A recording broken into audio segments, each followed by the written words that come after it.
What's good, YouTube? Welcome back to another video. Today we got what happens if we throw an elephant from a skyscraper. It's gonna be pretty interesting. This is from Kurz, so can't wait for this one. I've still got COVID, so I might sound a little bit rough and stuff, but just bear with me. We'll get through it, man. Right, let's jump straight into this one. Let's start this video by throwing a mouse, a dog, and an elephant from a skyscraper onto something soft. Let's say a stack of mattresses.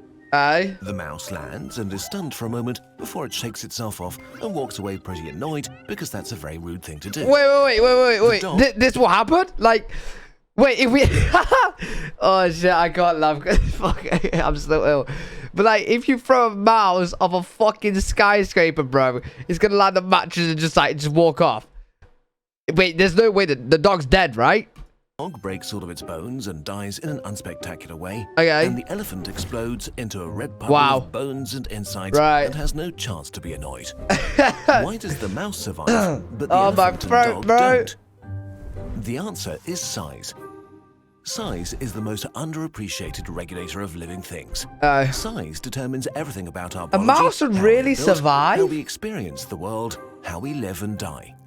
It does so because the physical laws are different for different sized animals. Life spans 7 orders of magnitude, from invisible bacteria to mites, ants, mice, dogs, humans, elephants, and blue whales. Every size lives in its own unique universe right next to each other, each with its own rules, upsides and downsides. Alright, so like my girlfriend is like, you know, a lot shorter than me, so you know, she's in a different universe to what I'm in. So if I throw her out the building, she might survive and I won't. I got you, man. Thank you, man. Explore these different I got you with that. Thank you. Let's get back to the initial question. Why did our mouse survive the fall? Because of how scaling size changes everything. A principle that we'll meet over and over again. Very small things, for example, are practically immune to falling from great heights because the smaller you are, the less you care about the effect of gravity. Imagine a theoretical spherical animal the size of a marble. It has 3 features: its length, its surface area, which is covered in skin, and its volume, or all the stuff inside it like organs, muscles, hopes and dreams. If we make it 10 times longer, say the size of a basketball, the rest of its features don't just grow 10 times. Its skin will grow 100 times, and its insides, or its volume, grows by 1,000 times. The volume determines the weight, or more accurately, mass of the animal. The more mass you have, the higher your kinetic energy before you hit the ground, and the stronger the impact shock. Right, yeah. The more surface area in relation to your volume or mass you have, the more the impact... Bro, could you from space, the outer atmosphere, right? Drop an ant into Earth, and it will just survive wherever it fucking lands? Bro, that's fucking mad. Gets distributed that's and softened, mad. And also the more air resistance will slow you down. An elephant is so big that it has extremely little surface area in ratio to its volume, so a lot of kinetic energy gets distributed over a small space and the air doesn't slow it down much at all. That's why it's completely destroyed in an impressive explosion of goo when it hits the ground. Nice. The other extreme, insects have a huge surface area in relation to their tiny mass, so you can literally throw an ant from an aeroplane and it will not. Yo, I swear, listen, if you're a subscriber, right, and you watch a lot of my videos, I swear I predict what the video is going to do like a minute before it happens in the video. Every single fucking time it happens, dude. I don't know what. I must be psychic or something, I swear. Seriously harmed. But while falling is irrelevant in the small world, there are other forces that are harmless for us, but extremely dangerous for small beings. You can stand on them. Tension, which turns water into a potentially deadly substance for insects. What? How does it work? Water has the tendency to stick to itself.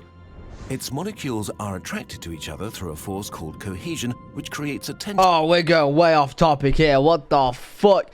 We're going what? Actually, no, we're not. No, we're not. The title is saying what happens if we throw an elephant from a skyscraper, right? But it's life and size, so it's all about... We're not going off topic. We're talking about life and size here. I'm going off topic. You can imagine as a sort of invisible skin. For us, this skin is so weak that we don't even notice it normally. If you get wet, about 800 grams of water, or about 1% of your body weight, sticks to you. A wet mouse has about 3 grams of water sticking to it, which is more than 10% of its body weight. Oh, Imagine shit. having 8 full water bottles sticking to you when you leave the shower. Oh, shit. But for an insect, the force of water's surface tension is so strong that getting wet is a question of life and death. What? If we were to shrink you to the size of an ant and you touch water, it would be like you were reaching into glue. It would quickly engulf you, its surface tension too hard for you to break, and you'd drown. So insects evolved to be water repellent. For one, their exoskeleton is covered with a thin layer of wax, just like a car. This makes their surface at least partly water repellent because it can't stick to it very well. Bro, this is interesting as fuck. What Many the hell? insects are also covered with tiny hairs that serve as a barrier. They vastly increase their surface area and prevent the droplets from touching their exoskeleton and make it easier to get rid of droplets. To make use of surface tension, evolution cracked nanotechnology billions of years before us. Some insects have evolved a surface covered by a short and extremely dense coat of water-repelling hair. Some have more than 1 million hairs per square millimeter.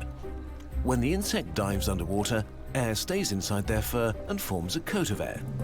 Water can't enter because the hairs are too tiny to break its surface tension. But it gets even better. As the oxygen of the air bubble runs out, new oxygen diffuses into the bubble from the water around it, while the carbon dioxide diffuses outwards into the water. And so the insect carries its own outside lung around and can basically breathe underwater thanks to surface tension. Mad. This is the same principle that enables That's bug crazy, spiders to bro. walk on water, by the way. Tiny anti-water The hairs. fuck is this bug? The smaller you fuck get, is the this weirder bug? the environment becomes. At some point, even air becomes more and more solid. Let's now zoom down to the smallest insects known, about half the size of a grain of salt, only 0.15 millimeters long, the fairy fly. They live in a world even weirder than other insects. For them, air itself is like thin jello, a syrup-like mass surrounding them at all times. Movement through it is not easy. Flying on this level is not like elegant gliding. They have to kind of grab and hold on to air. So their wings look like big hairy arms rather than proper insect wings. They literally swim through the air like a tiny gross alien through syrup. What the fuck? Things only become Why is it stranger putting from that here sound on with as we it? explore Oh, more bro. universes of So different weird. sizes. The physical rules are so different for each size that evolution had to engineer around them over and over as life grew in size in the last billion years. So why are there no ants the size Oh yeah, of what wood? is this? What is this? Like in fucking 1,000 years or some shit, bro? Is it 1,000 shit? We're now the same size as this fucking ant-looking ass motherfucker. Is that what this is, bro? Why no elephants the size of amoeba? Why? We'll discuss this in the What next is part. that?